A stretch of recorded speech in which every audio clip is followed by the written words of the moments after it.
Con el programa estipulado vamos a tener la tercera charla de este segmento, que va a ser impartida por la doctora Erika Lucía Rosales Lemus de Guatemala. La doctora Rosales Lemus es médico cirujano, especialista en medicina interna, subespecialista en endocrinología en la Universidad de San Carlos de Guatemala del 97 al 2004. Hizo medicina interna en el 2005 al 2008 en el Hospital General San Juan de Dios de la ciudad de Guatemala. Es médico endocrinólogo del Policlínica del Instituto Guatemalteco del Seguro Social. Es médico endocrinólogo del Centro de Diagnóstico Cardiológico y es médico endocrinólogo de la Casa del Diabético. Agradecemos a la doctora su charla, que va a ser nuevos grupos farmacológicos en el tratamiento de la diabetes mellitus tipo 2. Bienvenida, doctora. Muchas gracias. Y aquí está el control, usted lo lleva ahí. Perfecto. Perdón, esto. ¿Esto no lo vamos a hacer? ¿Eso no? Ok.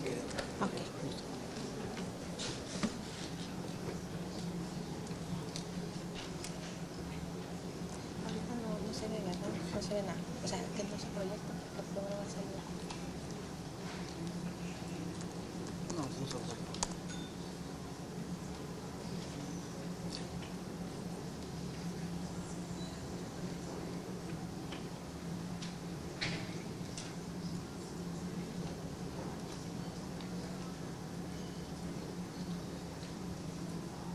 Gracias a todos, buenas tardes, perdón por el tiempo, no solo no tenemos tiempo y encima de todo algunos problemas técnicos.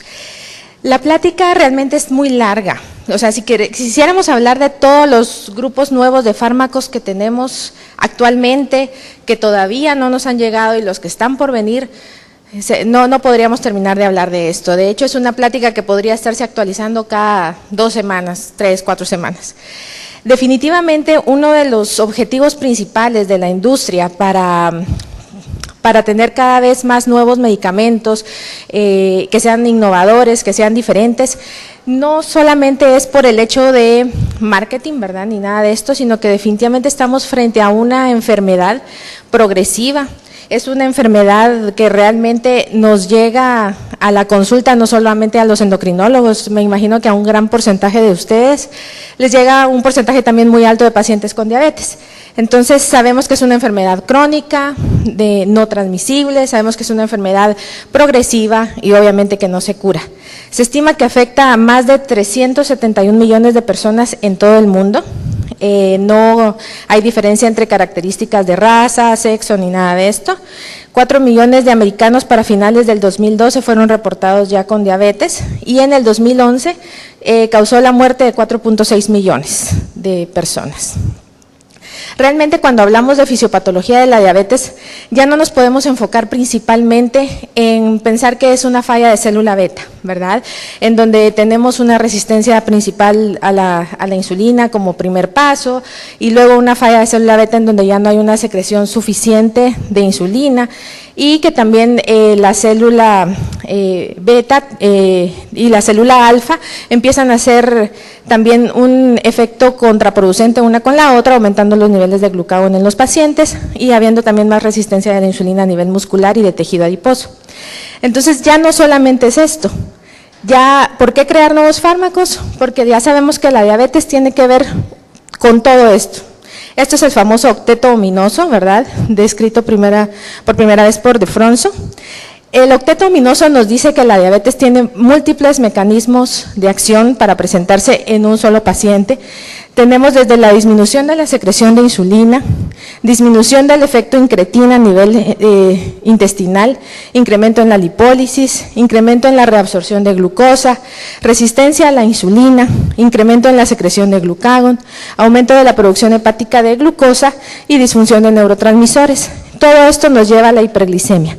Entonces, como podemos ver acá, un solo medicamento muchas veces con la enfermedad que ha progresado puede ya no ser suficiente. Dentro de las guías que tenemos de manejo para la diabetes, tenemos las dos más importantes, que son las de la ADA, de la Asociación Americana de Diabetes, y tenemos también la de la Asociación Americana de Endocrinólogos Clínicos. Realmente las guías nos dan una pauta para poder optimizar el tratamiento de nuestros pacientes y las guías de la ADA nos dice principalmente primero cambio del estilo de vida, ¿verdad? Que definitivamente eso es lo más importante, y empezar con monoterapias. Dentro de la monoterapia nos piden que el medicamento que vamos a utilizar sea eficaz, sea eficiente para disminuir los niveles de hemoglobina glucosilada, que no cause hipoglucemia, que sea, que tenga también efectos sobre el peso, ¿verdad? Que sea menos costoso y con menos efectos secundarios. Entonces, pues la ADA propone que el principal medicamento que utilicemos sea metformina.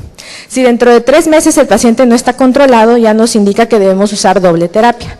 Dentro de las dobles terapias no hay una que se aconseje más que otra, se ponen varias opciones, ¿verdad? Podemos combinar la metformina con sulfonilureas, con tiazolinedionas, con inhibidores de DPP4, con análogos de GLP-1 o con la misma insulina. Nuevamente volvemos a evaluar al paciente 3 meses después, si no ha alcanzado las metas que proponen que sea por lo menos de 7% de hemoglobina glucosilada, ya nos llevan a poder utilizar triple terapia. Y entonces ahí ustedes ven la combinación que tenemos con todos los medicamentos que hay actualmente en el mercado y que tenemos listos para usar en todos los pacientes. Si con triple terapia el paciente no responde, pues lo pasamos a tratamiento óptimo con insulina. Sin embargo, las guías de la Asociación Americana de Endocrinólogos Clínicos es bastante parecida, pero deja un espacio más amplio para la decisión de ustedes como médicos. Desde la monoterapia, que no incluye solamente a metformina, sino que ya incluye también a GLP-1, a DPP4, que son como la base principal de los medicamentos más seguros, y abajo en amarillo les ponen los que también pueden utilizar como monoterapias, pero con un poco de precaución. Siempre evaluando los niveles de hemoglobina glucosilada, aquí sube un poquito más el rango, que esté por abajo de 7.5 idealmente, y si está por arriba de eso, la terapia dual, en donde ustedes pueden ver en verde, los medicamentos más seguros, en amarillo los medicamentos que tienen un poco de contraindicaciones en ciertos pacientes y en los que tenemos que tener un poco de cuidado, y como triple terapia, también este tipo de combinaciones. No les recomiendan a ustedes cuál usar mejor que otro, entonces ahí ya va mucho el criterio del clínico. Dentro de la historia de los medicamentos para controlar la diabetes tenemos un pasado, un presente y tenemos un futuro que también está muy cercano para todos, ¿verdad? Definitivamente sabemos que desde el descubrimiento de la insulina en los años 20, ¿verdad? Los medicamentos han ido avanzando tratando de que el medicamento ideal, ¿verdad?, sea el que menos efectos secundarios nos dé. Desde la insulina, que se descubrió como un tratamiento para tratar a los pacientes más graves, ¿verdad? Un diagnóstico que se consideraba de muerte, pues se empieza a cambiar la historia a partir de los años 20. Entonces empezamos como de atrás para adelante, desde tratar un problema que definitivamente es fuerte y severo, hasta ir creando medicamentos que cada vez sean más cercanos a poder llegar a un paciente que lo pueda necesitar antes de tener un diagnóstico. Entonces los medicamentos van avanzando conforme nosotros vamos avanzando, descubriendo la fisiopatología de la diabetes y sabiendo que ya no es una enfermedad únicamente que se trate cuando el paciente ya está muy grave. Actualmente, pues la indicación es tratar a los pacientes desde que tienen el factor de riesgo y tratar también a los pacientes que ya tienen un metabolismo anormal de la glucosa sin ser diabéticos todavía. Entonces sabemos que definitivamente todos los agentes son efectivos al inicio de la enfermedad. El efecto hipoglicemiante no es sostenido a largo plazo por la progresión de célula beta, y aquí es donde es muy importante tomar en cuenta que la educación en diabetes para el paciente es muy importante. Saber que un 20% de su control va a depender de los medicamentos, sea cual sea. Y el 80% va a depender desde el momento del diagnóstico hasta 20 años después de su diagnóstico del cambio en el estilo de vida. ¿Qué se busca en los nuevos agentes? Pues definitivamente se busca que estos sean, que disminuyan la glicemia de forma efectiva, que lo haga a largo plazo, que no produzca hipoglucemia, que prolongue el aparecimiento de la falla de célula beta, que tenga un efecto sobre la disminución del peso idealmente, porque pues obviamente ya sabemos que la obesidad es uno de los factores de riesgo más importantes para el desarrollo de diabetes, y que tenga efecto benéfico sobre el sistema cardiovascular. Dentro de las nuevas alternativas quise iniciar un poquito hablándoles sobre las terapias basadas en el efecto incretina, ya que para nosotros, como centroamericanos, probablemente estamos empezando con estas terapias, ¿verdad? A pesar de que pues ya son medicamentos que en otros lugares se están usando desde hace más de 5 años, pero para nosotros es lo nuevo. Cuando hablamos de terapias basadas en efecto incretina, estamos tocando un tema muy importante sobre la fisiopatología de la diabetes. El efecto incretina hay que conocerlo muy bien, ¿verdad? Tener mucha comprensión de qué es lo que estamos tratando, cómo lo estamos tratando y por qué, para saber si al paciente le va a ser de beneficio utilizar cualquiera de estos dos medicamentos. Las terapias basadas en incretina se resumen en dos, que son los inhibidores de DPP4, que es la dipeptidilpeptidasa 4, y los análogos de GLP-1, como vamos a ver ahorita. Cuando hablamos de efecto incretina, estamos hablando de que hay dos hormonas que son liberadas a nivel del intestino. Estas hormonas son el GLP-1 y el GIP, todos lo tenemos, ¿verdad? Pero en el paciente diabético el efecto incretina está disminuido, principalmente el de la presencia de GLP-1. Estas hormonas son activadas únicamente cuando el paciente está comiendo. O sea, si los niveles de glucosa se elevan por cualquier otra razón, principalmente administración intravenosa de glucosa, no va a haber efecto incretina. Esto es directamente oral. El paciente come, a nivel del intestino se liberan las hormonas, el GIP y el GLP-1, que van directamente a estimular el páncreas. Entonces son hormonas directamente insulinotrópicas que duran muy poco tiempo, o sea, a nivel fisiológico estas duran menos de 1 minuto y medio más o menos, por la acción de la dipeptidilpeptidasa que las destruye y las inhibe. Entonces, a nivel pancreático, por presencia de los GLP-1, aumenta los niveles de insulina por estímulo de célula beta, pero también disminuyen los niveles de glucagón por las células alfa. Volvemos a repetir que es muy importante que estos efectos se dan únicamente en presencia de glucosa oral. El aumento de la insulina también nos va a ayudar a tener mejor captación de glucosa a nivel periférico, tanto músculo como tejido adiposo, mejor control fisiológico de la glucosa por medio del hígado, disminución de la producción de glucosa autónoma por parte del cuerpo, y precisamente porque esto es más seguro y es un efecto más corto, el paciente no va a presentar hipoglucemias. ¿Qué es lo que hacen los inhibidores de DPP4? Los inhibidores de DPP4 actúan directamente sobre la enzima que degrada GLP-1. Entonces, al eliminar principalmente el efecto de esta enzima, tenemos una prolongación del efecto incretina, que nos ayuda a mejorar un poco más el efecto que va a tener sobre las células alfa y sobre las células beta del páncreas. Dentro de las características principales, tanto de los GLP-1 como de los DPP4, es que, por ejemplo, los GLP-1 estimulan la secreción de insulina e inhiben la secreción de glucagón. La diferencia es que este es de administración subcutánea y los inhibidores de DPP4 estimulan la secreción de insulina, inhiben la secreción de glucagón, aumentando el efecto de GLP-1, pero esto solamente nos limita a que su efecto sea puramente endógeno. En cambio, con los análogos de GLP-1 son dosis suprafisiológicas que tienen mejores efectos, como vamos a ver más adelante. Y la diferencia es que los inhibidores de DPP4 son de administración oral. Aquí podemos ver cómo va cambiando desde un paciente diabético a un paciente de un paciente normal a un paciente diabético. Podemos ver cómo conforme va pasando el tiempo y la administración de glucosa oral en azul, comparado con la glucosa intravenosa en amarillo, en presencia de GLP-1, podemos ver cómo aumentan los niveles de insulina, que no es lo mismo que pasa en el paciente con diabetes. Ven que las gráficas se separan notablemente porque se pierde el efecto incretina en el paciente diabético. Liraglutide es uno de los análogos de GLP-1 que ya están al mercado. Y realmente la función del liraglutide comparado con otros GLP-1 es bastante semejante. La función principal del liraglutide es de que no solamente tiene efecto pancreático, también hay efecto extrapancreático, disminuyendo la ingesta de comida en el paciente a nivel central, También van a presentar un vaciamiento gástrico prolongado que los va a hacer sentir mejor saciedad. Hay un incremento en la insulina por parte de la célula beta, hay una disminución de los niveles de glucagón también por célula beta, y esto disminuye notablemente los niveles de glucosa. El que el paciente tenga menos hambre y tenga menos necesidad de estar comiendo también ayuda mucho con el peso.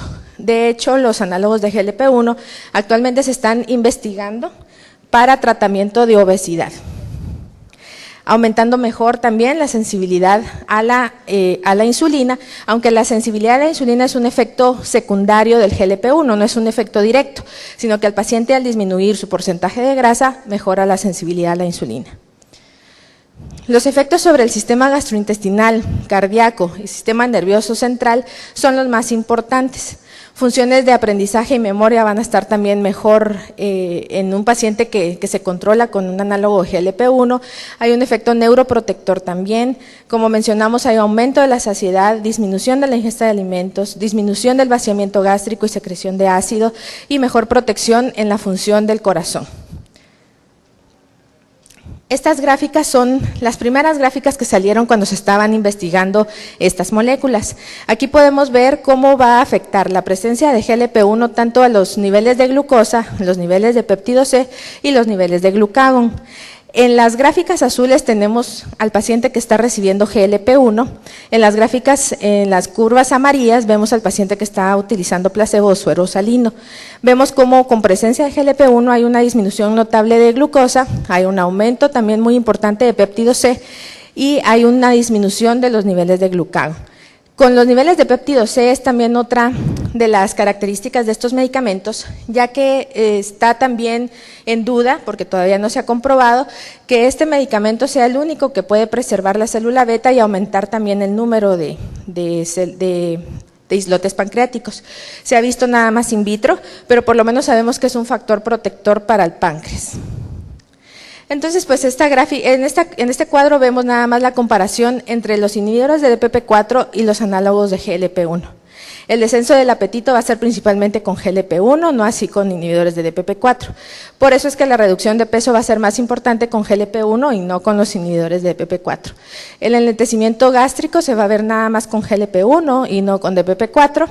Esto es por los niveles suprafisiológicos de la presencia de esta hormona. Incremento en la secreción de insulina mediada por glucosa, se va a ver en las dos características de estos medicamentos. Supresión de la secreción inadecuada de glucagón postprandial, también lo vamos a ver en los dos medicamentos. Descenso de la producción hepática de glucosa, se ve también con los dos medicamentos. Y mejora la sensibilidad de la insulina, ninguno de los dos de forma directa. ¿Qué conocemos acerca de los agonistas de receptores de GLP-1 y los inhibidores de DPP4? ¿Serán estos entonces iguales? Pues definitivamente no son iguales. Tienen un mecanismo de acción muy parecido, pero los efectos no son iguales. Los inhibidores de DPP4 mejoran, ¿verdad?, el GLP-1 y el GIP, pero a nivel propio, ¿verdad?, o sea, innato. Incrementan niveles de GLP-1 en rangos fisiológicos nada más, limitada por la secreción endógena de GLP-1, tiene una moderada eficacia, son bien tolerados, no hay cambios en el peso y es un medicamento que se toma oral, que eso también es un beneficio para el paciente cuando queremos iniciar un tratamiento con ellos. Los receptores de agonistas de GLP-1 tienen puro efecto de GLP-1, son niveles farmacológicos de GLP-1, no limitada por la secreción endógena, mejor eficacia, tiene el efecto secundario de provocar náuseas al inicio del tratamiento, también hay una pérdida importante de peso en el paciente y es de administración intramuscular, es subcutáneo, perdón. Entonces, en esta gráfica vemos más que todo la comparación en cuestión de efectividad de los dos medicamentos. Entonces vemos que conforme el tiempo el GLP-1 endógeno puede llevarnos hasta acá, donde está la flecha. Pero cuando usamos análogos de los receptores de GLP-1, el efecto se incrementa mucho más. El efecto ya no solamente es pancreático, sino también con todas las características extrapancreáticas que vimos anteriormente. Dentro de los inhibidores de DPP4, estos son todos los que hay en el mercado, no todos los tenemos a nivel de Latinoamérica. Son muchos de estos de reciente aprobación. Por ejemplo, alogliptina es un medicamento que ya se autorizó ahorita en enero del 2013. Alogliptina solita es nesina, Casano es alogliptina combinado con metformina y Osen es alogliptina combinado con pioglitazona. Es el único que viene combinado con pioglitazona.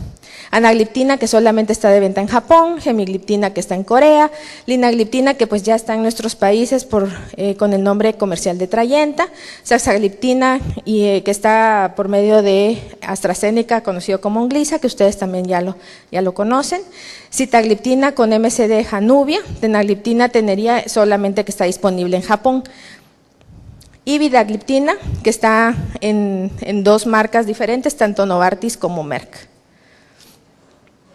Cuando hablamos de análogos de GLP-1, probablemente no los tengamos todos, pero estos son los que ya se están utilizando en varios lugares. Exenatide, ¿verdad?, conocido como Byetta, liraglutide, conocido como Victoza, lixisenatide como Luximia y exenatide LAR como Viduran. Estos medicamentos todos son de administración subcutánea. Vean acá en este cuadro las diferencias principales que les puse sobre cada uno de los medicamentos. Exenatide es 53% comparable con homología. Liraglutide es un homólogo casi del 97%. Eso hace un poquito diferente a las dos moléculas. Exenatide se tiene que aplicar 2 veces al día, liraglutide se aplica una sola vez al día. Si se dan cuenta, las dosis de liraglutide van también en ascenso, son dosis controladas por tiempo para que el paciente tenga menos efectos secundarios. Y las demás todavía no las tenemos en nuestros países. La diferencia principal del liraglutide utilizado una vez al día es que este es el más parecido al GLP-1 humano, ¿verdad? El GLP-1 humano, como mencionamos, sufre degradación enzimática por la DPP4 y su vida media no dura más de 2 minutos. El análogo de GLP-1, pues 97% de homología, tiene una mejor captación, tiene una mejor unión a través de la acilación del producto. Esto lo lleva a tener una lenta absorción, resistente a la inactivación por DPP4 y tiene una vida media más larga, que puede durar hasta 24 horas. Por lo mismo de la homología, hablábamos del porcentaje de captación que puede ser por parte de cada paciente. Diferencias muy importantes son, por ejemplo, que exenatide sí puede producir anticuerpos en el paciente que lo está utilizando. Sin embargo, estos anticuerpos no se ha demostrado que disminuyan la eficacia de exenatide. Liraglutide no produce anticuerpos. Y una forma práctica para saber en qué pacientes pueden utilizarlo o cómo pueden utilizarlo es acá. Pacientes con diagnóstico de diabetes mellitus, primero se les recomienda cambio del estilo de vida o si no funciona, pues ya empezar con monoterapias. Si las monoterapias no funcionan, podemos agregarle a la monoterapia el inhibidor de DPP4 o el análogo GLP-1. Generalmente los inhibidores de DPP4 están recomendados más en pacientes con diagnóstico temprano de diabetes, ahí es donde ustedes van a notar la mejoría del paciente, o en combinación con metformina o algún otro medicamento como tratamiento de tres medicamentos. Otras moléculas que están actualmente en estudio son dulaglutide, que se utilizará una vez por semana, albiglutide, que está aprobado a partir de este año en abril, y semaglutide, que está en estudio. Inhibidores de los cotransportadores 2 de sodio-glucosa, esta es otra familia de medicamentos. Estos medicamentos también ya van a estar muy cerca de poder entrar acá a El Salvador. En Guatemala ya entraron, en México pues ya hay más de 2 que están utilizándose. Entonces son medicamentos que son relativamente nuevos y que están próximos a venir. Estos medicamentos son muy seguros, actúan en el borde en cepillo del túbulo proximal del riñón, es un mediador de la reabsorción de sodio en el riñón, y esto es porque el riñón tiene una participación importante en la homeostasis de la glucosa, en la gluconeogénesis, utilización y reabsorción de glucosa principalmente, que esta regulación está a la alta tanto en pacientes con obesidad o sobrepeso o en pacientes que ya tienen diabetes, tienen una reabsorción de glucosa mucho más alta. Los inhibidores favorecen la excreción de glucosa por los riñones, creando un efecto de glucosuria en el paciente. El efecto es independiente de la secreción de insulina, disminuye la hemoglobina glucosilada hasta en 1.5%, baja de peso, no produce hipoglucemias, tiene efectos secundarios mínimos, pero sí algunos pacientes lo pueden experimentar como infecciones del tracto urinario o del tracto genital. Este es el mecanismo de acción de los inhibidores de CGLT2. Perdón que me vaya un poco rápido, pero ya no hay mucho tiempo. Y esto es básicamente lo que hacen estos medicamentos. El paciente tiene resistencia a la insulina, aumenta la producción hepática de glucosa, reduce la secreción pancreática de insulina, lo lleva a una hiperglicemia. Utilizamos inhibición de la reabsorción de glucosa renal, inducción de la glucosuria en el paciente, que lo va a llevar a una pérdida de calorías por la orina, reducción de la glucemia en ayunas, mejora la tolerancia a la glucosa, hay una reducción importante de hemoglobina glucosilada, que disminuye la glucotoxicidad, y esto aumenta y preserva, que es una pregunta, ¿verdad?, la masa de células beta, con reducción importante de la afección en la secreción pancreática de insulina. Y por la pérdida de calorías por la orina, el paciente pierde peso. Esta pérdida de peso aumenta la captación periférica de glucosa, disminuyendo la resistencia a la insulina. Este es la dapaglifosina, es el medicamento que se empezó a investigar como primero de esta familia. Y también tenemos las insulinas de acción prolongada, tampoco las tenemos todavía en el mercado con nosotros, pero ya vienen. Una se va a llamar Peglispro, que es insulina Lispro modificada de 20 kilodantos de polietilenglicol, dando como resultado una molécula con gran tamaño hidrodinámico. Su propósito es retrasar su absorción y reducir su aclaramiento para una mayor duración de acción. Con mayor transporte a nivel hepático, mejor acción a nivel hepática también. Otros beneficios, puede ser que haya una reducción del peso, menos hipoglucemias nocturnas, que son las que tenemos actualmente con las insulinas de larga acción, que todavía tenemos esos efectos.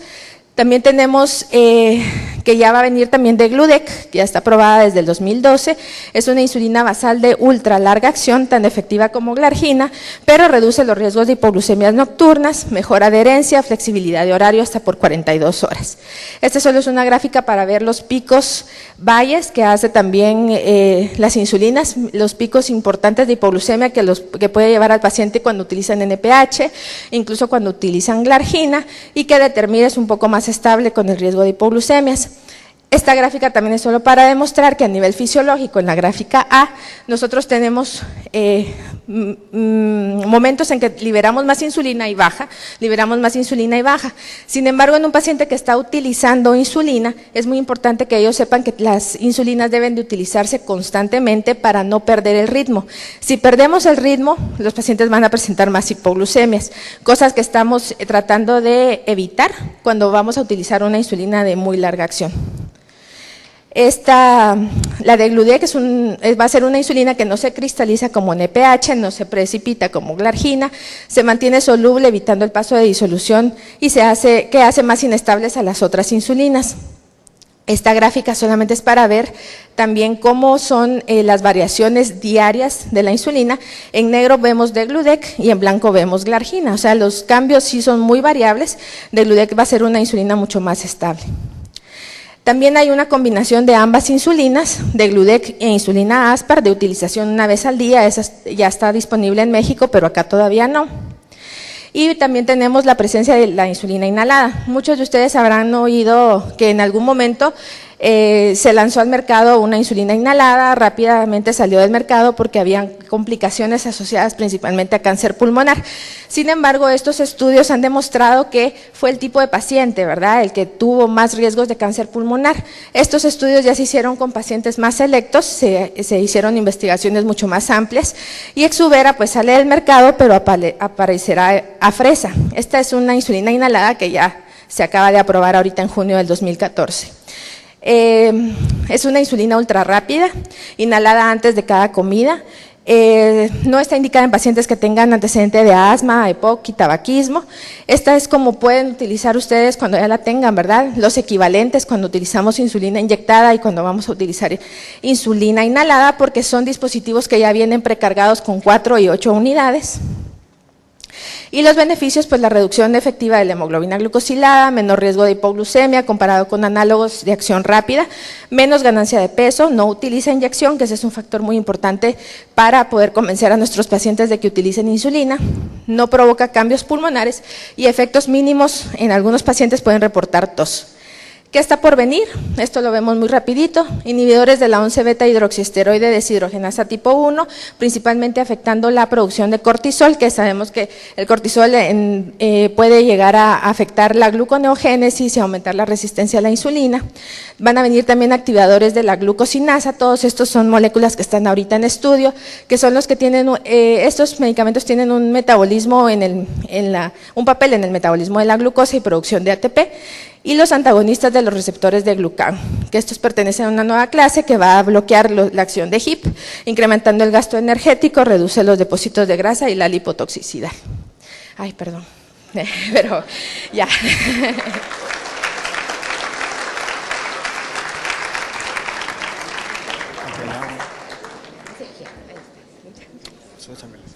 Ay, perdón. Resumir esta charla, como dicho la doctora, es de admirar, hay que felicitarla de verdad. Y yo entiendo que estas 3 charlas han generado muchas expectativas, pero